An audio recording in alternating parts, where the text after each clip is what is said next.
नमस्कार, मैं हूं संजय शर्मा। आप देख रहे हैं 4 PM न्यूज नेटवर्क। यूपी का इतना बुरा हाल हो जाएगा, भारतीय जनता पार्टी ने कभी सोचा नहीं था। योगी मोदी को चैलेंज दे रहे हैं। मोदी बेबस है, परेशान है। केशव मौर्य योगी में ठनी है, अमित शाह योगी में ठनी है, ब्रजेश पाठक योगी में ठनी है। दिल्ली में पंचायत हो रही है, उत्तर प्रदेश में जूतों में दाल बट रही है। बीजेपी का बुरा हाल हो गया। बड़ा सवाल यह हो रहा है कि योगी हटेंगे या जाएंगे। हटेंगे तो कब हटेंगे, और नहीं हटेंगे तो बीजेपी का क्या होगा। अभय दुबे जी के संग मैं शो करता हूं, रोज जाने माने पत्रकार हैं एबीपी पे, आप उनको सुनते रहते होंगे। बहुत गजब का विश्लेषण आज उन्होंने किया है, योगी आदित्यनाथ का, केशव मौर्य का, ब्रजेश पाठक का, मोदी का, शाह का। और योगी भी इस समय सीधा सीधा खेल खेलने की तैयारी में आ गए हैं। पल्लवी पटेल के साथ उनकी दो मुलाकातें चर्चा का विषय हैं, कि लोग बता रहे हैं दो मुलाकातें की उन्होंने। पल्लवी पटेल जो केशव मौर्य को हरा के आई हैं, केशव मौर्य उनके नाम पर बिदक जाते हैं। मतलब आर पार का मामला है। और बहुत बुरे हाल में केशव मौर्य, अगर योगी नहीं हटे तो हाल बेहाल हो जाएगा। चलते हैं अभय दुबे जी के पास, बहुत रोचक बातचीत है, पूरी सुनिएगा। चैनल को ज्वाइन और सब्सक्राइब जरूर कीजिएगा, अपनी राय बताइएगा। चलते हैं अभय जी के पास। 4 PM न्यूज नेटवर्क में स्वागत है अभय दुबे जी आपका। एक बहुत बढ़िया दोहा है, रहमन धागा प्रेम का मत तोड़ू चटकाए, टूटन से फिर ना जुटे, जुटे जुड़े तो गांठ पड़ जाए। मतलब धागा प्रेम का उसको तोड़ना नहीं चाहिए, अगर जुड़ भी गया तो गांठ पड़ जाती है। उत्तर प्रदेश में ये धागा टूटा ही नहीं है, तार तार हो गया है। अब मुझे समझ में नहीं आता कि दिल्ली में अगर मोदी जी ने बिठा के दोनों को चाय पिला भी दी, हमारे लड़ाई होती थी तो क्लास टीचर आके कहता था कि चलो दोनों गले मिलो, हाथ मिलाओ। अब मुझे नहीं पता, मोदी जी कहेंगे नहीं योगी जी से कि चलो केशव मौर्य से गले मिलो, चलो योगी जी ब्रजेश पाठक से गले मिलो। वो गले मिलेंगे। एक मैंने कार्टून देख रहा था, नेता गले मिल रहे हैं और पीछे दोनों के हाथ में चाकू है, चाकू कौन चाकू मार दे। ये जो उत्तर प्रदेश का जो रायता बिखर गया है, इतनी बुरी तरह बिखर गया है, किसी ने सपने में नहीं सोचा था कि उत्तर प्रदेश में यह हाल हो जाएगा, ये छीछा लेदर हो जाएगी कि योगी जी सीधा सीधा मोदी जी को चुनौती दे देंगे कि चुनाव हारे तो ओवर कॉन्फिडेंस की वजह से हारे, और केशव मौर्य योगी के मुंह पे कह देंगे कि संगठन बड़ा है, तुम छोटे हो, सरकार छोटी है। और अब तो हालत ये हो गया है कि योगी की बैठकों में दोनों डिप्टी सीएम नहीं जा रहे हैं। दिल्ली में मजमा सज गया है, लेकिन मजमे में क्या कुछ हल निकलेगा? क्या योगी बचेंगे, योगी हटेंगे? और मेरे पास सूत्र तो ये बता रहे हैं कि योगी ने कह दिया है मुझसे सरकार चलानी है तो इन दोनों डिप्टी सीएम को हटाओ। और दोनों डिप्टी सीएम चाहते हैं कि अगर 2027 में बचना है तो किसी पिछड़ी जाति, किसी दलित जाति को सीएम बनाओ, ठाकुर से काम चलने वाला नहीं है। ब्यूरोक्रेसी बेचैन है, सरकार की तमाम योजनाएं ठप पड़ी हुई हैं। बाढ़ आई हुई है, बाढ़ का पुरसा हाल देखने वाला कोई नहीं है। लाइट की भयंकर बुरे हाल चल रहा है। योगी जी पहली बार बैकफुट में नजर आ रहे हैं। उन्होंने कहा टीचर की डिजिटल हाजिरी, हंगामा हुआ, वापस लेना पड़ गया। बुलडोजर रुक गया, जो कॉलोनियां टूटनी थी रुक गई। मतलब पहली बार बैकफुट पे आ गए हैं। और आज और कमाल हुआ, कल और कमाल हुआ, योगी सरकार को सहयोग दे रहे दो विधायक, सहयोगी दल के विधायक है लेकिन है तो सरकार में शामिल। उन दोनों को पेपर लीक कराने में एमपी एमएलए कोर्ट ने दोषी पाया। पेपर लीक का पूरे दुनिया भर में हंगामा चल रहा है, और विधायक जी, दोनों विधायक जो सरकार को सहयोगी दल के विधायक हैं, दोनों पेपर लीक मामले में दोषी पाए गए। उत्तर प्रदेश में इस शीशा लेदर का कोई रास्ता, कोई हल नजर आ रहा है आपको? देखिए, आपने जो तबसरा उत्तर प्रदेश के बारे में व्यक्त किया है वो बिल्कुल आपने वहां की पूरी तस्वीर और पूरी कच्चा चिट्ठा जो है भारतीय जनता पार्टी के संगठन का और सरकार का, दोनों को उघाड़ कर रख दिया है। अब मेरी इसके ऊपर टिप्पणी यहां से शुरू होती है। मैं ये मानता हूं कि इस वक्त दिल्ली में जो जमावड़ा हो रहा है, दोनों उप मुख्यमंत्री होंगे यहाँ पे और प्रधानमंत्री भी होंगे, गृह मंत्री भी होंगे, पार्टी अध्यक्ष भी होंगे और मुख्यमंत्री भी होंगे। मेरा मानना है कि योगी जी की किसी से कोई मुलाकात नहीं होगी। अगर योगी जी की मुलाकात होती तो ऐसा नहीं है कि दिल्ली आ गई, इन सब ये कोई छोटी मोटी हस्तियां नहीं है, वो तो लखनऊ से ही सबसे अपॉइंटमेंट तय हो जाते। उन्हें नीति आयोग की मीटिंग में आना है, नीति आयोग की मीटिंग में वो शामिल होंगे और उसके बाद प्रधानमंत्री से मिलने जाएंगे कि नहीं जाएंगे, पार्टी अध्यक्ष से मिलेंगे कि नहीं मिलेंगे, गृह मंत्री से मिलेंगे कि नहीं मिलेंगे, किसी को कुछ नहीं पता है। अभी तक ऐसी कोई खबर नहीं है कि किसी ने योगी जी को अपॉइंटमेंट दिया है, योगी जी को कहा कि भाई आप हमसे इस वक्त आके मिल सकते हैं। इसकी उन्हें कोई जरूरत नहीं महसूस हो रही, क्योंकि उप मुख्यमंत्रियों के साथ में इन सब लोगों की बातचीत हो चुकी है। सबकी बैठकें उप मुख्यमंत्रियों के साथ में हो चुकी हैं और उन्हीं बैठकों के में जो रणनीति तय हुई होगी उसी के मुताबिक ये दोनों उप मुख्यमंत्री आचरण कर रहे हैं। वो योगी जी द्वारा बुलाई गई किसी भी मीटिंग में नहीं जाते, योगी जी उनको विधायक के तौर पे बुलाते हैं अपनी मीटिंगों में। उनका कहना ये भी है कि जब लखनऊ मंडल की और इलाहाबाद मंडल की जो बैठकें बुलाई जाती हैं, उस बैठक में इनको निमंत्रण गया था तो वो उप मुख्यमंत्री के तौर पर नहीं गया था, विधायक के तौर पर गया। हाँ, विधायक के तौर पर गया। तो इस बात पे उन लोगों ने आपत्ति दर्ज की कि भाई हम विधायक के तौर पे क्यों आएंगे, हम तो डिप्टी हाँ। चीफ मिनिस्टर हैं। तो हम बहरहाल दोनों तरफ से ये मामला चल रहा है। सब मंडलों की बैठक में इसमें एक बात तय होती है कि 4 जून को एक पराजय हुई थी भारतीय जनता पार्टी की उत्तर प्रदेश में। उसके बाद से भाजपा की प्रतिदिन पराजय हो रही है।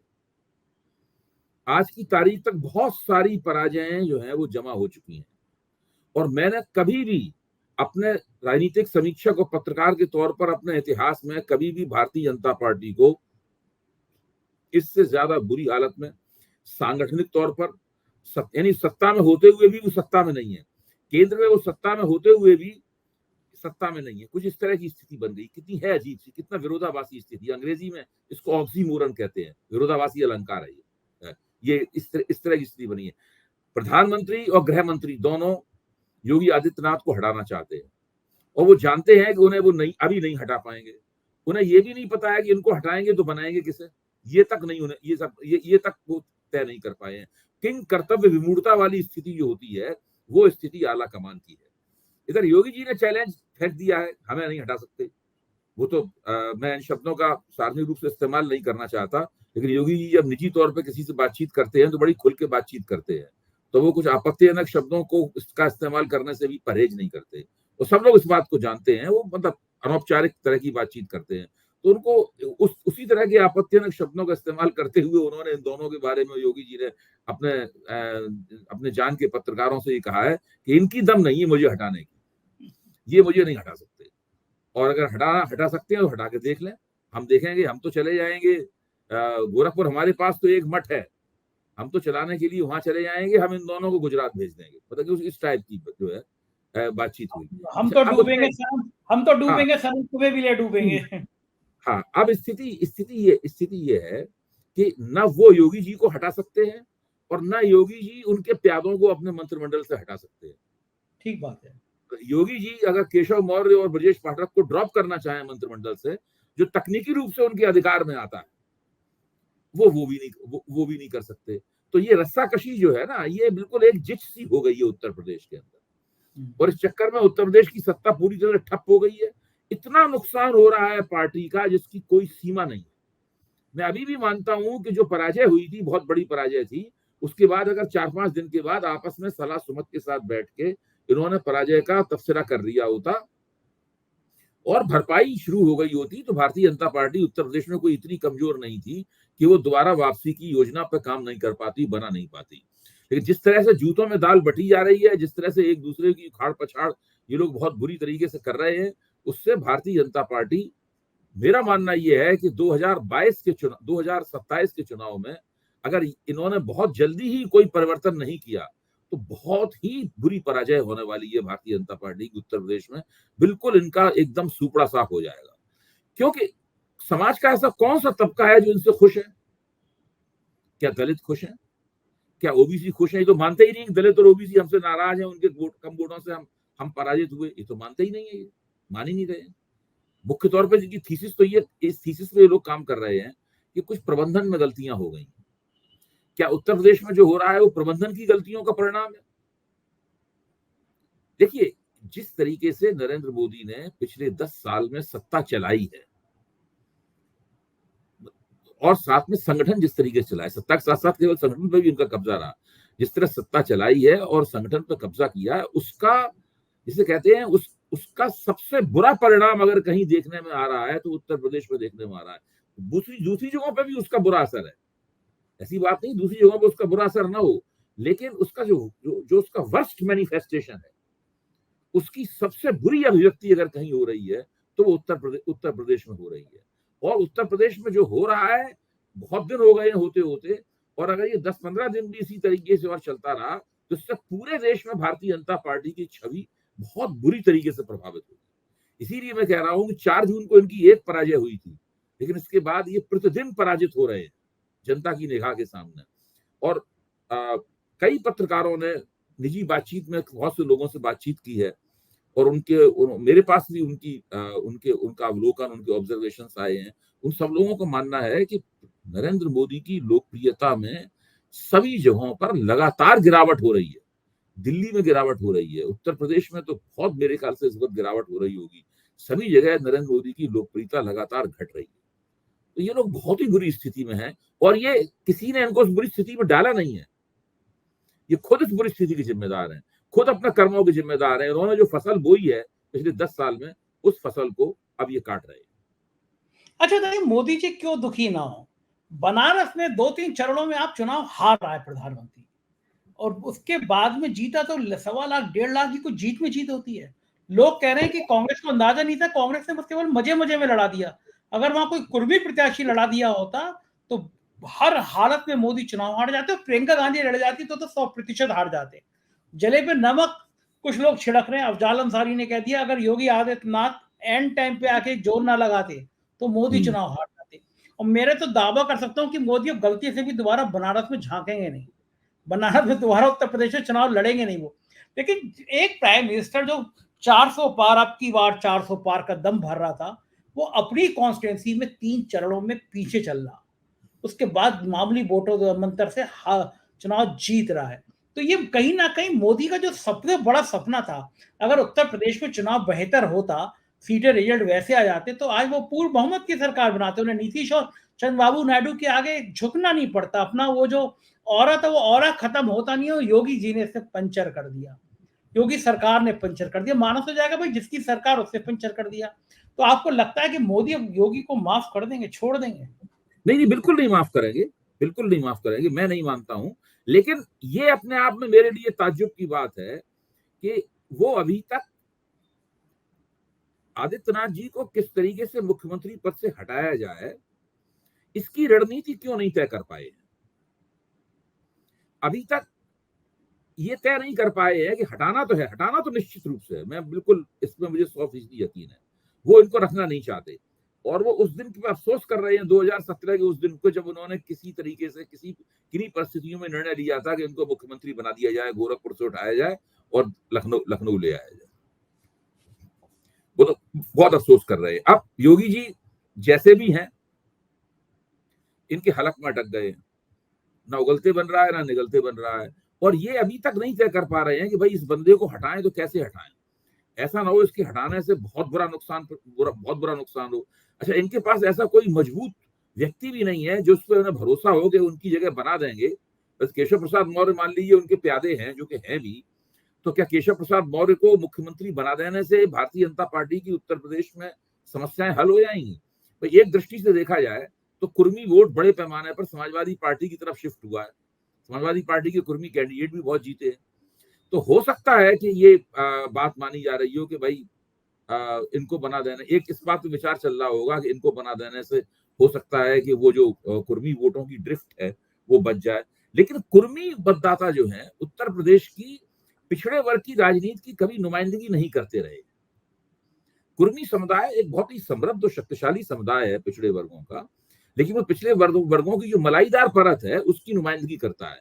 यहाँ तक कि समृद्धि और शक्ति में वो यादवों से भी आगे है, संख्या में कम है लेकिन वो यादवों से भी आगे है। लेकिन उत्तर प्रदेश का जो ओबीसी समाज है, उस ओबीसी समाज की राजनीति के मर्म में कुर्मी समाज कभी नहीं रहा। आप इसी से अंदाजा लगा लीजिए कि कुर्मी समाज का नेतृत्व भी काफी थिन किस्म का है। मतलब जो पटेल परिवार है वही कुर्मी समाज का नेतृत्व है, बाकी लोग तो ठीक से उतने कदम नहीं जमाए हुए हैं उन लोगों ने। अच्छा, और वो पटेल परिवार बहुत शक्तिशाली है। केशव मौर्य को तो हराया तो पटेल परिवार के ही सदस्य ने हराया, सिराथू से। तो ये जो स्थिति है उसकी वजह से भारतीय जनता पार्टी ये समझ नहीं पा रही है कि किसको बनाएंगे मुख्यमंत्री, क्योंकि उत्तर प्रदेश में अगर मुख्यमंत्री किसी गलत व्यक्ति को बना दिया तो अभी जो स्थिति है इससे भी बुरी स्थिति होने वाली है। देखिए, इस बार तो आधे से थोड़ी कम हुई है सीटें भारतीय जनता पार्टी की, लेकिन अगर इन्होंने अपने पत्ते सही तरीके से नहीं खेले तो अगली बार इनकी 4 या 5 ही सीटें आएंगी लोकसभा के चुनाव में, और 2027 में भी बुरी तरीके से चुनाव हार जाएंगे, क्योंकि बहुत लोकप्रियता घट गई है। देखिए, अब अखिलेश और राहुल गांधी पूरे उत्तर प्रदेश में जब विधानसभा चुनाव में प्रचार करेंगे तो और जिस तरह से अखिलेश ने टिकट बांटे हैं कुशलता पूर्वक, अगर इसी तरीके से उनका फोकस यादवों में ज्यादा न रहा और पिछड़े वर्ग के दूसरी बिरादरियों के लोगों को उन्होंने ज्यादा टिकट दिए, तो आप समझ लीजिए बिल्कुल इनका सूपड़ा साफ हो जाएगा भारतीय जनता पार्टी का, कितना भी कुछ कर लें। तो उत्तर प्रदेश जो है ना, भारतीय जनता पार्टी की जीत और रुतबे का भी कारण था, और भारतीय जनता पार्टी की दुविधा, पराजय और प्रतिदिन हो रही पराजय का भी कारण है। देखिए, मैंने इस बात को बार बार कहा है, आप उस घटनाक्रम को याद कीजिए। 2015 में ये दिल्ली में बुरी तरह चुनाव हार गए, इनकी 3 सीटें आई, और बिहार में बुरी तरह चुनाव हार गए, तो काफी परेशानी में थे मोदी जी। 2016 में उस परेशानी से निकलने के लिए उन्होंने नोटबंदी की, और 2017 में ये उत्तर प्रदेश का चुनाव बहुत जबरदस्त तरीके से जीत गए। अगर उत्तर प्रदेश के उस चुनाव में इनकी नैया हिल जाती, ये रपट जाते थोड़े से और अच्छा परिणाम नहीं निकालते, तो मोदी जी का पराभव निश्चित था, उनका अंत बिल्कुल निश्चित था। लेकिन उस चुनाव में जीत गए, और उसके बाद ये लगातार जीतते चले गए। इसकी वजह से ये अभी तक टिके रहे। उत्तर प्रदेश की ये जो पराजय है, ये बताती है कि जो ये घिसी पिटी ये कहावत है ना कि दिल्ली का रास्ता लखनऊ होकर जाता है, ये कहावत बिल्कुल सही है। दिल्ली का रास्ता लखनऊ होके, इस कहावत को इस तरह भी कह सकते हैं कि अगर दिल्ली में आपको बहुमत प्राप्त करना है, तो वो लखनऊ के जरिए ही आपको बहुमत प्राप्त होगा। तो इनकी बहुत बुरी हालत है। मैं तो अभी अपने वरिष्ठ पत्रकार मित्रों के साथ था एबीपी चैनल पे, बाद में ऑफ द रिकॉर्ड में यही चर्चा कर रहा था कि बीजेपी को कितना नुकसान हो रहा होगा इस वक्त। तो उन्होंने भी कहा कि हाँ, इसमें इसकी कोई सीमा नहीं है इस नुकसान की। वो सही बात है। कायदे से हार के बाद में संजय जी, इनको बड़ी फुर्ती के साथ में उत्तर प्रदेश में जो गड़बड़ियां थी, उन सबको या तो किसी तरह अच्छा प्रबंधन करना चाहिए था, अच्छा मैनेजमेंट इनको करना चाहिए था, और सबको बुला बुलू के किसी तरह एकताबद्ध चेहरा दिखाना चाहिए था। ऐसा करने की बजाय जिस तरह से एक दूसरे पर चोटें कर रहे हैं, एक दूसरे को प्रहार कर रहे हैं, बहुत बुरी स्थिति है भारतीय जनता पार्टी की। भारतीय जनता पार्टी की पहले भी अंतर कलह होती रही है, गुटबाजी होती रही है, हम सब लोग जानते हैं। कल्याण सिंह के जमाने में भी थी, वहां भी केंद्र में अटल बिहारी वाजपेयी बनाम कल्याण सिंह हो गया था, और उधर राजनाथ सिंह और आपके कलराज मिश्र मिल के कल्याण सिंह को डिरेल करने में लगे हुए थे। उनकी पीठ पे केंद्र का हाथ था। लेकिन उस वक्त भी इतनी ज्यादा जूतों में दाल नहीं बटी गई थी, इतनी आजकल बटी जा रही है। ये बहुत ज्यादा भयानक है। अबे जी, योगी आदित्यनाथ भी केशव मौर्य को उनकी हैसियत बताने की कोई कसर छोड़ नहीं रहे हैं। उनको केशव मौर्य का दर्द है पल्लवी पटेल। उनको लगता है कि अगर वो चुनाव में हारते नहीं, विधानसभा के चुनाव में, तो शायद मुख्यमंत्री हो जाते 2022 में। लेकिन और उनके समर्थक इतने दोस्त सोचते हैं, मेरे भी एक परिचित दोस्त है जो उनके बहुत करीबी, उसका कहना था कि वो मानते हैं कि पल्लवी पटेल को योगी आदित्यनाथ ने पूरा सपोर्ट किया इनडायरेक्ट वे में। केशव मौर्य के ठिकानों पर छापे डलवाए गए चुनाव के बीच में, और हराने की पूरी साजिश रची गई, क्योंकि तो योगी आदित्यनाथ को लगता था ये अगर यहीं हार जाएंगे तो कैसे बन पाएंगे सीएम, कैसे दौड़ में आ पाएंगे। देखिए, ये बात तो आपकी सही लगती है कि इनको हराने में उनकी भूमिका रही होगी, इसमें कोई शक की बात नहीं। मैं इन बातों के कोई सबूत नहीं होते, लेकिन मोटे तौर पर मैं इसको मानता हूँ कि ये भूमिका रही होगी। लेकिन साथ में मैं ये भी मानता हूं कि केशव मौर्य मुख्यमंत्री के मटेरियल हैं, ये आला कमान अभी तक नहीं मान पाया। हाँ, सही बात है, सहमत हूं। अभी भी अगर वो योगी आदित्यनाथ को हटाने के बारे में सोच रहे हैं, तो उनके पास विकल्प के तौर पर केशव मौर्य का नाम नहीं है। मुझे भी लगता है कि जैसे सोनकर का नाम, अगर इनको मुख्यमंत्री बनाने के बारे में उनके मन में संदेह नहीं होते, तो मेरे ख्याल से अभी योगी जी को हटाने की तरफ आला कमान 2 कदम आगे चल चुका होता। मेरे को भी लग रहा है कि अगर हटाएंगे तो कोई अनजान सा नाम, एक सोनकर साहब का नाम चला ये मुगालते में है कि हम ही मुख्यमंत्री बनेंगे। हो सकता है कि हटाने के बाद भी इनका मुख्यमंत्री फिर से उप मुख्यमंत्री बना दिया जाए, इनका मुख्यमंत्री बनने का चांस नाम चला था ना, सोनकर का चला था, बीएल वर्मा केंद्रीय मंत्री, उनका नाम चला था कि इस तरह अनजान अचानक आ जाएगा। मैं वो बता रहा था पल्लवी पटेल का, कि योगी जी भी हिसाब किताब बराबर कर रहे हैं। इन दोनों में बताया जाता है कि पल्लवी पटेल से 2 बार योगी आदित्यनाथ ने मुलाकात करी। केशव मौर्य के घर पे सिपाही झांकने नहीं जा रहा, दरोगा नहीं जा रहा, कोई आईएएस आईपीएस नहीं जा रहा कि योगी जी को पता चल गया तो सीधा एपीसी ब्रांच में पोस्ट हो जाऊंगा, लाइन हाजिर हो जाऊंगा। तो केशव मौर्य की स्थिति तो विपक्ष के नेता से भी बुरी हो गई है। हाँ, आप जानते हैं केशव मौर्य ने ये पता लगाने की कोशिश की है कि योगी आदित्यनाथ के जो अधीन मंत्रालय हैं, उन मंत्रालयों में आरक्षण कितना दिया गया है। हाँ, बाकायदा पूछा गया है, कोशिश की जा रही है ताकि वो इनके ऊपर हमला बोल सकें, उसको सवाल। हाँ, अब आप सोचिए जिस जगह पे डीसीएम मतलब जो काम अखिलेश यादव को करना चाहिए योगी के खिलाफ, वो केशव मौर्य कर रहे हैं। उनसे पूछे अखिलेश आरक्षण यादव कितना। तो मजे ले रहे हैं। अखिलेश अखिलेश यादव से ज्यादा आनंदित व्यक्ति इस वक्त कोई नहीं है। आज की प्रेस वो कॉन्फ्रेंस हाँ, जिस तरह की वो बातें कर रहे हैं वो बहुत मजेदार बातें हैं। हाँ, वो कह रहे हैं कि वो दिल्ली का वाईफाई पासवर्ड बन गए हैं केशव हाँ मौर्य। जी मतलब वो मजे लेने। अच्छा, दूसरा बात भी सही है, जो मुझे तो उस दिन की याद आई है कि जब योगी आदित्यनाथ पहले दिन शपथ ले रहे थे, तो केशव मौर्य इतने उत्साहित थे। पंचम तल जो एनेक्सी हुआ करता था, जहाँ पे मुख्यमंत्री बैठे करते थे, और शशांक शेखर सिंह कैबिनेट सेक्रेटरी ने बड़ा भव्य भवन बनाया था, मैं कई बार गया था उसमें। उसमें नेम प्लेट लगा दी थी केशव मौर्य ने अपनी, डिप्टी सीएम। योगी जी ने शपथ ली और कान में किसी अफसर ने कहा कि साहब वहां नेम प्लेट लग गई। योगी जी वो पहली बार तो और फायर ब्रांड थे, उनने कहा नेम प्लेट उखाड़ के फेंक दो, और नेम प्लेट उखाड़ के फेंक दी गई। दूसरा फोटो रिलीज हुआ जिसमें केशव मौर्य एक स्टूल में बैठे हुए हैं। तब से लेकर आज अखिलेश यादव उनको स्टूल मंत्री कहते हैं। तो पूरा विपक्ष केशव मौर्य के जितने मजे लेता है कि इनकी तो हैसियत नहीं है, इनकी तो कोई औकात नहीं बची है। तो ब्रिजेश पाठक पे हम जोरदार हमले नहीं हो रहे हैं। ब्रिजेश पाठक बड़े दिमाग का गेम खेलते हैं, वो बैलेंस किए हुए हैं, लेकिन केशव मौर्य एकदम निशाने पर हैं। और ये निशाना योगी बनाम केशव मौर्य इतना फैल गया है, इतनी जगह आ गया है कि मुझे लग रहा है कि ये संघर्ष अगर ज्यादा बढ़ गया तो असल में कार्यकर्ता। ब्रिजेश पाठक की सीमा ये भी है ना कि वो भारतीय जनता पार्टी में बाहर से आए हैं। केशव और संघ में भी रहे हैं, और वो मतलब भारतीय जनता पार्टी की और संघ की प्रक्रियाओं की ही देन है। और ब्रजेश पाठक की उससे वैसे कोई तुलना भी नहीं की जा सकती उस लिहाज से देखा जाए। मैं ये मानता हूं कि उपचुनावों के बाद में और उपचुनाव के साथ साथ में इस साल होने वाले जो 3 विधानसभा चुनाव भी हैं वो भी हो जाएंगे।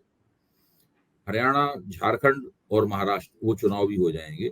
और उस चुनाव के नतीजे कोई भी हों, इन चुनावों के बाद में आला कमान योगी आदित्यनाथ को हटा देगा। यानी अच्छा, आपको लग रहा है कि 3-4 महीने ऐसे ही चलेगा, 3-4 महीने ऐसे तीन चार महीने ऐसे ही चलेगा और भारतीय जनता पार्टी की सब जगह थू होती रहेगी। क्योंकि क्योंकि अगर उससे पहले हटा दिया, देखिए एक और घटना हुई, एक और बात है। असल में है क्या कि योगी आदित्यनाथ के पहले भी राजपूत बिरादरी, तीन द्विज जातियां हैं, ब्राह्मण, बनिया और ठाकुर, ये तीनों जातियां मोटे तौर पर भारतीय जनता पार्टी की ही समर्थक थी। लोकसभा चुनाव में 2014 में तीनों जातियों ने जम के भाजपा को वोट दिया, और 2017 में जब योगी आदित्यनाथ के बारे में कोई सोच भी नहीं सकता था कि ये मुख्यमंत्री बनेंगे, भाजपा को इन तीनों बिरादरियों ने वोट दिया। जब आदित्यनाथ जी मुख्यमंत्री बन गए, उसके बाद राजपूतों को लगा कि वीर बहादुर सिंह के बाद में ये हमें एक नया रहनुमा मिल गया, और वो जम के इनके साथ हो गए। फिर उनकी वफादारियां भाजपा के साथ नहीं रह गई, उनकी वफादारियां पूरी आदित्यनाथ जी के साथ हो गई।